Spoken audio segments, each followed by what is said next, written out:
Hello बच्चों। तो बेटा आज के लेक्चर में मैं क्या करूँगा, फ्रिक्शन के साथ चर्चा को और आगे बढ़ाऊँगा। आप लोगों को पता हो तो फ्रिक्शन के बारे में सारी जो थ्योरी वाली बातें हैं वो मैं कर चुका हूँ। अब हमें सिर्फ कंसेप्ट की बातें करनी है, नए नए सवालों की बातें करनी है, ठीक है। तो उसमें से थोड़ा सा एक आधे आसान सवाल मैंने तुम्हें कराए भी थे। आज कुछ और सवाल देखो मैं तुम्हें दिखाता हूँ, थोड़ा सा ना लेवल ऊपर उठा के। और आज कई बातें हम नहीं करेंगे, ठीक है। बिल्कुल जल्दी से हमें यार सिलेबस खत्म करना है, ताकि मैं आप लोगों को फिर बढ़िया रिवीजन करवा सकूँ और टेस्ट भी ले सके हम एक आधे, है ना। देखो सुनो, मैंने बोला कि मान लीजिए कि ये 2 किलो का डब्बा है, ठीक है। कितने का डब्बा है, मान लीजिए कितने का डब्बा है, 2 किलो का डब्बा है। फिर मैंने क्या बोला, मैंने बोला कि मान लो एक फोर्स लग रहा है ऐसे, ठीक है। 10 न्यूटन का फोर्स लग रहा है। कितना फोर्स लग रहा है, 10 न्यूटन का फोर्स है। और यहाँ से जो एंगल है ना, ये है 37 डिग्री। कितना है, 37 डिग्री। और एक फोर्स है ये, ठीक है। एक फोर्स है ये, ठीक है। ये फोर्स है। मैंने कहा ठीक भाई, थोड़ा अच्छे से बना देता हूँ, रुको एक बार इसको। मैंने बोला मान लो एक फोर्स है ये, ठीक है। और यहाँ से कितना एंगल बन रहा है, इसका एंगल बन रहा है यहाँ से 53 डिग्री का, ठीक है। और फोर्स कितना है, बोला गया 40 न्यूटन का फोर्स है। कितना है, 40 न्यूटन का फोर्स है, ठीक है। और यहाँ पर फ्रिक्शन भी, अब भाई फ्रिक्शन की बात करेंगे तो फ्रिक्शन कोफिशिएंट आपको दिया गया है। कितना दिया गया फ्रिक्शन कोफिशिएंट, फ्रिक्शन कोफिशिएंट दिया गया है 0.5। कितना दिया गया है, 0.5 दिया गया है, ठीक है। 5 नहीं है ये, 0.5 है। सवाल क्या बोला गया, सवाल ये बोला गया कि विल द ब्लॉक मूव और not, will the block move or not, will the block move or not, ठीक है। पहला सवाल तो यही है। और दूसरा सवाल क्या है, if it moves, if it moves, if it moves then find out the acceleration, then find out the acceleration, then find out the acceleration. अच्छा भाई, बहुत बढ़िया। तो चलो भाई आओ, देखो सुनो, करते हैं सवाल सॉल्व करते हैं। बिल्कुल आसान सवाल, फालतू टाइम पास सवाल। देखो नीचे लग रहा होगा 20 न्यूटन, ऊपर लग रही होगी नॉर्मल। इसका आगे कॉस 37 मतलब 8 न्यूटन, ऊपर साइन 37 मतलब के 6 न्यूटन। 40 का आगे की तरफ कितना, कॉस 53। 40 का आगे कॉस 53, कॉस 53 कितना, 40 × 3/5, 40 × 3/5। तो 8 × 3 = 24 न्यूटन, है ना। 5 × 8 = 40 और हो गया ना ये। और नीचे कितना लगेगा, 40 का साइन 53, साइन 53 कितना होता है, 4/5। तो ये हो गया 5 × 8 = 40 और 4 चौके कितना हो गया, देखो ये हो गया 40 का साइन 53, साइन 53 मतलब कितना, 4/5, ठीक है। ये हुआ 8 और 8 चौके 32, ठीक है। नीचे लगा 32 न्यूटन, ठीक है। अब दे बताओ मेरे को, डब्बा हवा में उड़ा के ज़मीन में धंसा, दोनों में से कुछ भी नहीं हुआ, ना तो हवा में उड़ा ना तो ज़मीन में धंसा। मैंने कहा ठीक भाई कोई बात नहीं। तो नॉर्मल मतलब ऊपर वाले फोर्स इज इक्वल टू नीचे वाले force, normal +6 is equal to 32 minus 32 + 20।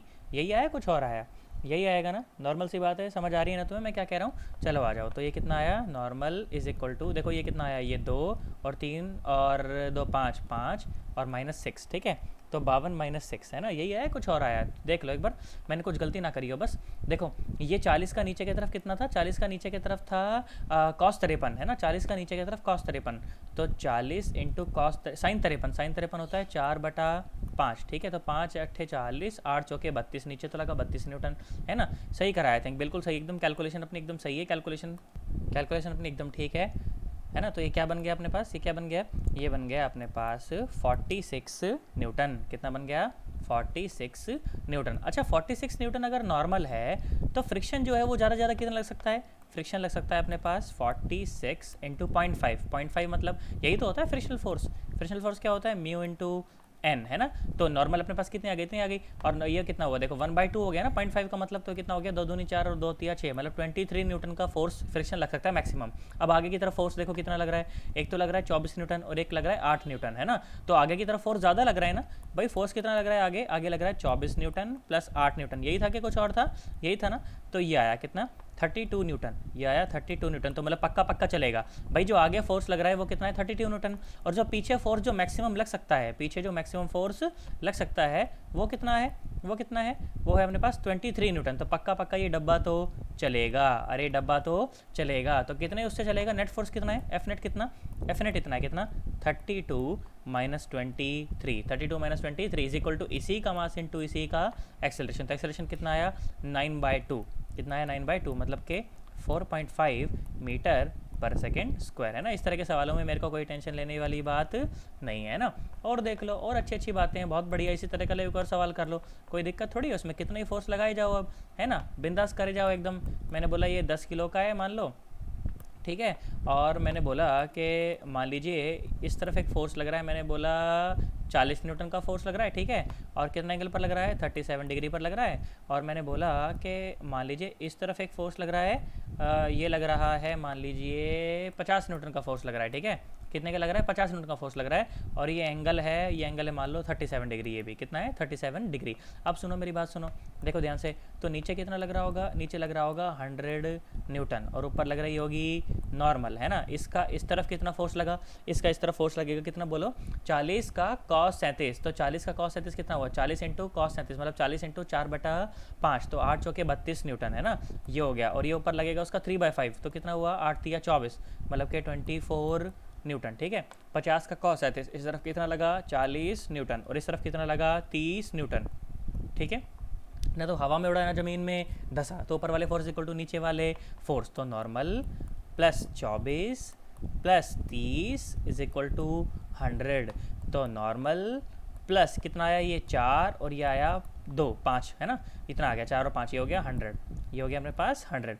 तो नॉर्मल इज इक्वल टू कितना आया 100 माइनस 54, तो कितना आया 46 न्यूटन, कितना आया 46 न्यूटन। तो मैक्सिमम फ्रिक्शन कितना लग सकता है, ये लिख सकता है 46। अच्छा मान लो कि यहाँ पर भी मैंने जो फ्रिक्शनल कॉफिशिएंट है ना वो 0.5 ही ले रखा है, कितना ले रखा है 0.5 ले रखा है सवाल के अंदर, ठीक है। तो कितना हो जाएगा 46 और 1/2, तो फ्रिक्शन कितना लग सकता है मैक्सिमम, 2 दूनी 4 और 2 तिया 6 मतलब 23 न्यूटन का फ्रिक्शन मैक्सिमम लग सकता है। पर अब मेरी बात सुनो, देखो एक तरफ तो फोर्स लग रहा है 100 न्यूटन, एक तरफ फोर्स लग रहा है 32 न्यूटन।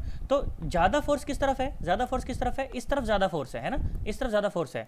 तो कितना फोर्स है, अभी फोर्स कितना है अपने पास जो एक्सटर्नल जो फोर्स है, एक्सटर्नल फोर्स कितना है वो है 40 माइनस कितना, एक्सटर्नल फोर्स 40 माइनस कितना था वो 32, 40 माइनस 32 तो कितना है वो 8 न्यूटन। तो मुझे बताओ 8 न्यूटन का फोर्स और फ्रिक्शन लग सकता है मैक्सिमम 23 न्यूटन, मतलब कि डब्बा चलने वाला नहीं है। अरे भाई साहब डब्बा चलने वाला नहीं है, और डब्बा चलने वाला अगर नहीं है तो एक्सेलरेशन की कोई बात करनी नहीं है ना।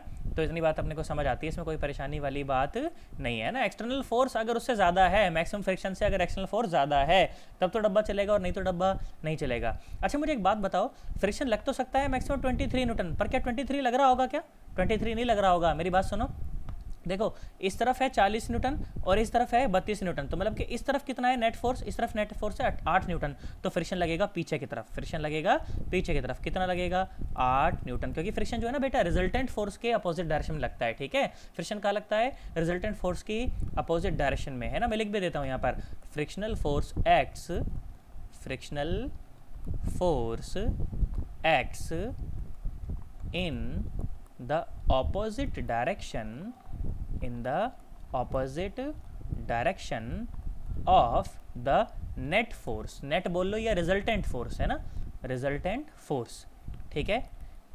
नेट और रिजल्टेंट फोर्स पहले बता चुका हूँ मैं तुम्हें। फ्रिक्शन कौन है भाई साहब, फ्रिक्शन एक अच्छा आदमी है ना। फ्रिक्शन एक अच्छा आदमी है जिसको फिजिक्स आती है और ये दो प्यार करने वालों को हमेशा साथ रखना चाहता है, ठीक है बेटा। इसके अलावा मैं तुमको एक और सवाल कराता हूँ, सीबीएसई वालों को तो ये फेवरेट सवाल है, डेरिवेशन टाइप समझते हैं उसको, पर डेरिवेशन जैसा कुछ है ही नहीं इसके अंदर, ठीक है। क्या होता है क्वेश्चन कि why it is easier, why it is easier to pull than push, why it is easier to pull than push. Pull करना मतलब खींचना और पुश करना मतलब धक्का देना, ठीक है। मैंने बोला कि मान लो ये धरती माता है, ठीक है, और यहाँ पर जो फ्रिक्शनल कॉफिशिएंट है ना वो है म्यू, और मैंने डब्बा ले लिया जिसका मास है m, ठीक है। पहले मैं आपको इसे पुल करके दिखाता हूँ। पुल ऐसे करेंगे ना, ऐसे किसी एंगल पर मान लीजिए मैं पुल कर रहा हूँ, ठीक है, ऐसे मान लीजिए किसी एंगल पर मैं पुल कर रहा हूँ, और फिर सेम केस है, फिर दोबारा से सेम केस है, वही डब्बा है भाई साहब, वही धरती माता है, बिल्कुल कुछ नहीं बदला, वही फ्रिक्शनल कॉफिशिएंट है म्यू। और अब मैं क्या कर रहा हूँ, अब मैं भाई साहब इसको पुश कर रहा हूँ, अब मैं क्या कर रहा हूँ इसको पुश कर रहा हूँ, ऐसे किसी एंगल पर मैं क्या कर रहा हूँ इसको पुश कर रहा हूँ, धक्का दे रहा हूँ, ठीक है, ऐसे पुश कर रहा हूँ। तो क्या सवाल बोला जाता है कि why it is easier to pull than push, ठीक है। अब मेरी बात सुनो, देखो ज़रा ध्यान से देखो, तो नीचे लग रहा होगा mg, ऊपर लग रही होगी नॉर्मल, इधर लगेगा f का cos थीटा, ऊपर लगेगा f का sin थीटा, इसमें कोई परेशानी वाली बात नहीं है ना। अब यहाँ सुनो, यहाँ लग रहा होगा नीचे mg, ऊपर लग रही होगी नॉर्मल, आगे लग रहा होगा f का cos थीटा और नीचे लग रहा होगा f का sin थीटा। तो मेरी बात समझे ना, मेरी बात समझे कि नहीं समझे, सन्नाटा होगा दड़ो। देखो ऐसे है ना, नीचे है ना फोर्स, नीचे है ना फोर्स, ऐसे है फोर्स, है ना ऐसे है, तो ऊपर ये थीटा तो ये भी थीटा, तो एफ का कॉस थीटा है ना, और नीचे एफ का साइन थीटा। अब मेरी बात सुनो, इस केस में देखो क्या डब्बा हवा में उड़ा या जमीन में धंसा, कुछ भी नहीं हुआ, तो मतलब कि ऊपर के तरफ वाले फोर्स, ऊपर के तरफ वाले फोर्स इज इक्वल टू नीचे के तरफ वाले फोर्स, है ना, इज इक्वल टू नीचे के तरफ वाले फोर्स। तो नॉर्मल कितनी आई, नॉर्मल आई एम जी minus F sine theta, M जी माइनस एफ साइन थीटा, है ना, एम जी माइनस एफ साइन थीटा। और यहाँ पर नॉर्मल कितना आया, यहाँ पर आया N is equal to F sine theta plus M G. हो मतलब कि धक्का देने पर, पुश करने पर, है ना, ये केस कौन सा था, पुश करने वाला, और ये केस कौन सा है, पुल करने वाला। ये केस कौन सा है बेटा, पुल करने वाला। मतलब कि पुल करते टाइम तो नॉर्मल घटती है ना। देखो mg में से कुछ घट रखा है, अरे mg में से कुछ घट रखा है कि नहीं, mg में से कुछ घट रखा है, और पुल और पुश करते टाइम नॉर्मल बढ़ जाती है, और पुश करते टाइम नॉर्मल बढ़ जाती है। देखो बढ़ रखा है कि नहीं बढ़ रखा है ना, बढ़ रखा है ना, mg में कुछ जुड़ रहा है, क्या जुड़ रहा है, एफ साइन थीटा। तो नॉर्मल के बढ़ने और घटने से क्या होता है भाई, मैं तो जानता हूँ कि फ्रिक्शन क्या होता है, फ्रिक्शन होता है म्यू इंटू एन, फ्रिक्शन होता है म्यू इंटू एन, है ना। तो फ्रिक्शन जब हम पुल करते हैं तो उस टाइम पे नॉर्मल कम है ना, तो friction during pull, friction during pull is less than, friction during pull is less than what, friction during pull is less than the friction during push, है ना।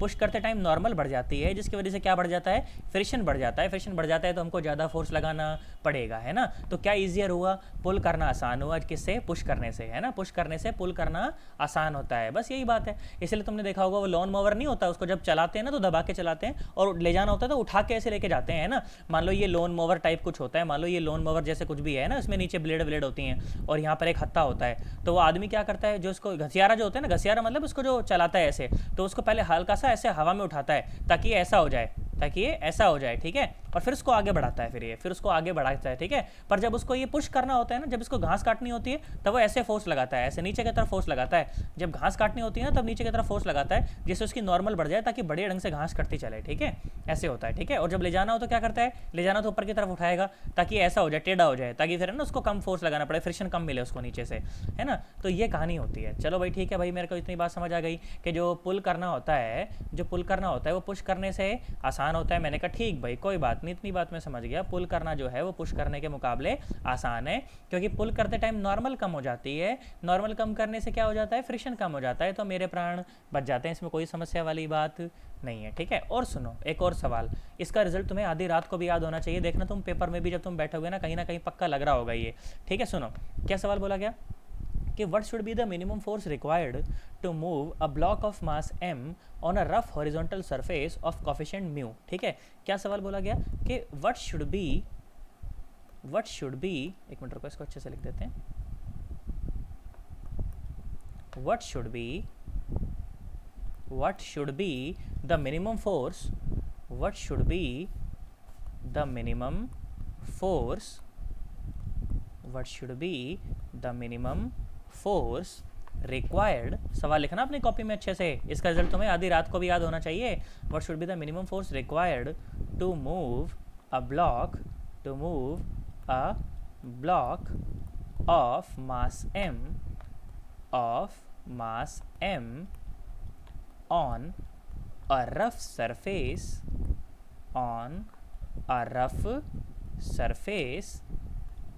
of coefficient म्यू, ये सवाल बोला गया, ठीक है। क्या सवाल बोला गया कि भाई डब्बा है m मास का और वो एक सरफेस के ऊपर रखा हुआ है, तो कम से कम कितना फोर्स चाहिए उसको मूव कराने के लिए, ठीक है। तो मैंने बोला चलो ठीक है, लो देखो सुनो, मैंने बोला m मास का डब्बा है और ऐसे हम उसके ऊपर एक फोर्स लगा रहे हैं, ठीक है, ऐसे हम उसके ऊपर एक फोर्स लगा रहे हैं, तो उसकी मिनिमम वैल्यू कितनी होनी चाहिए, उसकी मिनिमम वैल्यू कितनी होनी चाहिए कि ये डब्बा जस्ट मूव करे, ये डब्बा जस्ट मूव करे। तो मैंने कहा ठीक है, ये हो गया f का cos थीटा और ये हो गया f का sin थीटा, ये हो गया f का sin थीटा, ठीक है। और नीचे लग रहा है mg और ऊपर लग रही है नॉर्मल, तो नॉर्मल कितनी हुई भाई, यहाँ से नॉर्मल हो गई यहाँ से mg minus f sin theta. अरे कितना हो गया, mg minus f sin theta, अच्छा भाई बहुत बढ़िया। तो फ्रिक्शनल फोर्स, अच्छा सुनो, तुम फोर्स आगे लगा रहे हो तो ये तो डब्बा तो इसको सरफेस को छोड़ के आगे जाना चाहेगा, फ्रिक्शन बोलेगा ऐसे कैसे चला जाएगा बे, मैं तो अच्छा आदमी हूँ, तुमको अलग होने नहीं दूंगा मैं। तो फ्रिक्शन लगेगा पीछे की तरफ, फ्रिक्शन लगेगा पीछे की तरफ। और कितना लगेगा फ्रिक्शन? फ्रिक्शन लगेगा म्यू इंटू एन। कितना लगेगा? Mu into N. तो कितना हुआ ये म्यू इंटू एन, मतलब कि एम जी माइनस एफ साइन थीटा, है ना। अच्छा ये डब्बा कब चल पड़ेगा? ये डब्बा कब चल पड़ेगा? जब पीछे का फोर्स इज इक्वल टू आगे का फोर्स हो जाए। जब पीछे का फोर्स इज इक्वल टू आगे का फोर्स हो जाए तभी डब्बा जस्ट हुई हल्का सा ऐसे चल पड़ेगा, है ना। अच्छा भाई बहुत बढ़िया। फॉर जस्ट चलिंग, है ना, फॉर जस्ट चलिंग, जस्ट मूव, है ना, for just moving, for just moving, मैंने क्या बोला कि जो आगे का जो फोर्स है f cos theta should be equal to frictional force, मतलब क्या? म्यू एम जी माइनस एफ साइन थीटा। ठीक है, एफ को उस तरफ ले जाओ तो एफ कॉमन आ जाएगा और अंदर क्या बचेगा?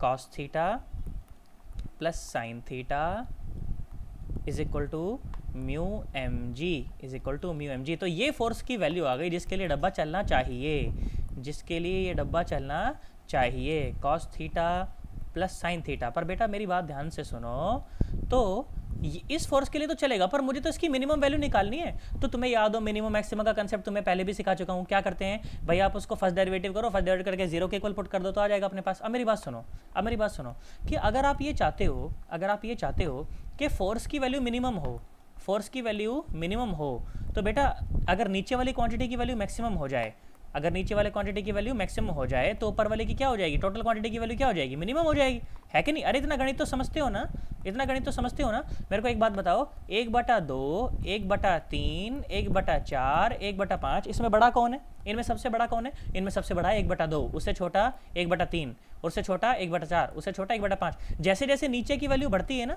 जैसे जैसे नीचे की वैल्यू बढ़ती है ना, क्वांटिटी की वैल्यू घटती चली जाती है, क्वांटिटी की वैल्यू घटती चली जाती है, इसमें कोई समस्या वाली बात नहीं है। तो अगर मैं चाहता हूँ कि फोर्स की वैल्यू मिनिमम मिले, फोर्स की वैल्यू अगर मिनिमम मिले तो मतलब कि नीचे वाली क्वांटिटी को क्या होना पड़ेगा?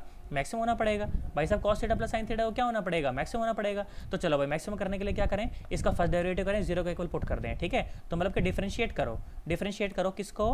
Cos theta plus sine theta को थीटा के रिस्पेक्ट में। ठीक है, तो cos theta plus sine theta को क्या करा तुमने? डिफरेंशिएट करा और जीरो के इक्वल पुट करा। ठीक है, करो कोफिशिएंट को डिफरेंशिएट करो इसको, तो कॉस थीटा कितना आया? ये हो जाएगा माइनस का साइन थीटा, ठीक है, प्लस साइन थीटा का cos theta is equal to zero, is equal to zero. क्या तुम्हें मेरी बात समझ आई? अच्छा मैंने कुछ गड़बड़ कर दी यार, है ना। अच्छा यहाँ पर इसको म्यू भी था ना, यहाँ पर, अरे यार एक म्यू भी था ना ये यहाँ पे, इसका म्यू के साथ भी तो मल्टीप्लाई होगा ना यार, तो यहाँ पर एक म्यू भी आएगा, तो म्यू साइन थीटा है ना ये साथ में, ये साथ में म्यू साइन थीटा है। ये म्यू तो मैं भूल ही गया यार, है ना। कई बच्चे सोच रहे होंगे पता नहीं गुरुजी म्यू खा गए और अब बाद में देखना फंस जाएंगे। अयो सन्नाटो, देखो ये रहा, कुछ रट के थोड़ी बैठता होता हूँ मैं, कंसेप्ट क्लियर है बस। पर पता है कि जहाँ पर भी वो थोड़ा थोड़ा याद भी होता है ना, ऐसे, क्योंकि बहुत सारे टाइम से कर रहे हैं तो जहाँ पे भी गड़बड़ होती है पहचान जाते हैं हम लोग, है ना। तो ये प्रैक्टिस से आता है ये सब। ये म्यू है बेटा साथ में इसके, ठीक है। तो कॉस थीटा के साथ क्या आया? माइनस का साइन थीटा, और म्यू तो कॉन्स्टेंट है तो प्लस म्यू और साइन थीटा क्या बन गया? कॉस थीटा बन गया, is equal to zero, is equal to zero. मतलब कि mu cos theta is equal to sine theta, है ना। देखो तुम भूल जाते तो तुमसे पकड़ में नहीं आता, पर मुझसे पकड़ में आ गया, देखो, है ना। तो mu is equal to ten theta, mu is equal to ten theta. अच्छा mu is equal to ten theta, यहाँ से मुझे रिलेशन मिला। अच्छा म्यू इज इक्वल टू अगर टेन थीटा है, अगर mu is equal to ten theta है तो साइन थीटा कितना होता है? अच्छा ये टेन थीटा का मतलब क्या है? टेन थीटा का मतलब है कि sine theta by cos theta. इसका क्या मतलब है? Sine theta by cos theta. क्या तुम्हें मेरी बात समझ आई? देखो मैं तुम्हें और अच्छे से बताता हूँ, सुनो। टेन थीटा का मतलब क्या होता है? टेन थीटा का मतलब होता है, अगर देखो मैं ये बात करूँ, मैं बोलूँ मान लो ये ट्रायंगल है, मैं बोलूँ मान लो ये ट्रायंगल है और ये थीटा है, तो टेन थीटा क्या होता है? टेन थीटा होता है perpendicular by base, perpendicular by base, मतलब कि म्यू बाय वन। मतलब कि परपेंडिकुलर कितना है? परपेंडिकुलर है म्यू, परपेंडिकुलर है म्यू और बेस है वन, तो हाइपोटेन्यूज कितना हुआ? हाइपोटेन्यूज हुआ one plus mu square, hypotenuse हुआ वन प्लस म्यू स्क्वायर। तो बेटा मुझे एक बात बताओ, साइन थीटा की कितनी वैल्यू आई? साइन थीटा क्या होता है? परपेंडिकुलर बाय हाइपोटेन्यूज, यही होता है, कुछ और होता है? तो mu divided by under root one plus mu square. और कॉस थीटा क्या होता है? बोलो सन्नाटो, कॉस थीटा क्या होता है? बेस बाय हाइपोटेन्यूज, तो one by under root one plus mu square. Cos theta और साइन थीटा मिल गया ना। अब इसको वापस सब्स्टिट्यूट कर दो यहाँ पर, ठीक है। अब क्या करो, इसको वापस यहाँ पर सब्स्टिट्यूट कर दो, तो जो आएगा ना फोर्स मिनिमम वैल्यू हो जाएगी उसकी। तो f minimum is equal to क्या है? देखो देखो देखो, mu m g divided by mu m g divide by cos theta. Cos theta क्या है? One by under root one plus mu square plus mu times sine theta. तो ये हो जाएगा म्यू स्क्वायर, ये हो जाएगा म्यू स्क्वायर और divide by 1 plus mu square under root में, ठीक है। अब क्या करें, एलसीएम लेके सॉल्व कर लें, तो क्या आंसर आ जाएगा आपके पास, बेटा आपके पास ये आंसर आ जाएगा क्या, mu m g divide by under root 1 plus mu square divide by under root 1 plus mu square. इसको अच्छे से लिख देता हूँ मैं, mu m g divided by under root 1 plus mu square, that is the minimum value of force required, ठीक है। आज के बाद हमें हमेशा याद रखेंगे कि किसी बॉडी को अगर मुझे चलाना हो, किसी सरफेस पर एम मास की अगर बॉडी है, तो कम से कम मुझे इतना फोर्स चाहिए जो कि वो बॉडी जस्ट चल पड़े, ठीक है। Mu m g divide by under root 1 plus mu square, ठीक है। This is the minimum force. और ये क्या था, ये तो फोर्स था जिसके लिए चलेगी कोई बॉडी, ये तो वो फोर्स था, ठीक है। पर हमें थीटा थोड़ी पता था, थीटा तो मैंने ऐसे मान लिया था, थीटा तो मैंने जस्ट ऐसे मान लिया था, है ना। तो अब मुझे पता चल गया कि वो मिनिमम फोर्स कितना आता है, वो मिनिमम फोर्स जो आता है ना बेटा, इतना आता है, ठीक है। आज के बाद तुम्हें ये बात समझ आनी चाहिए, इसमें कोई परेशानी अपने को करनी नहीं है, ठीक है। इसके अलावा ये बात भी मैं समझता हूँ कि जो क्या होता है, जो फ्रिक्शन फोर्स होता है वो नेट फोर्स के उल्टी डायरेक्शन में लगता है। कहाँ लगता है, नेट फोर्स की उल्टी डायरेक्शन में, ताकि वो उसको चलने से रोक पाए। बेटा जिस डायरेक्शन में नेट फोर्स लग रहा हो ना, उस डायरेक्शन में बॉडी चलती है, ठीक है। जिस डायरेक्शन में नेट फोर्स हो उस डायरेक्शन में बॉडी चलती है। और फ्रिक्शन क्या करता है, फ्रिक्शन तो बॉडी को चलने से रोकना चाहता है ना, तो फ्रिक्शन को कहाँ लगना पड़ेगा, नेट फोर्स की उल्टी डायरेक्शन में। कहाँ लगना पड़ेगा, नेट फोर्स की उल्टी डायरेक्शन में, ठीक भाई। आओ देखो, तो मैं थोड़ी सी और वैरायटी के सवाल करवाता हूँ। ये रिजल्ट जो है ना, ये आधी रात को भी याद रखना भाई साहब, नहीं तो गड़बड़ा जाएगा मामला। सुनो देखो, तुम्हें और सवाल कराता हूँ, बड़ा अच्छा लगेगा तुम्हें ये सवाल देख के। सुनो, मैंने बोला मान लो धरती माता है, मैंने बोला मान लो ये क्या है, धरती माता, ठीक है। धरती माता के ऊपर ये डब्बा है, धरती माता के ऊपर क्या है, ये एक डब्बा है, ठीक है। और डब्बा है भाई साहब, मैंने बोला 30 न्यूटन का डब्बा है, मैंने बोला मान लो 30 न्यूटन का, ठीक है।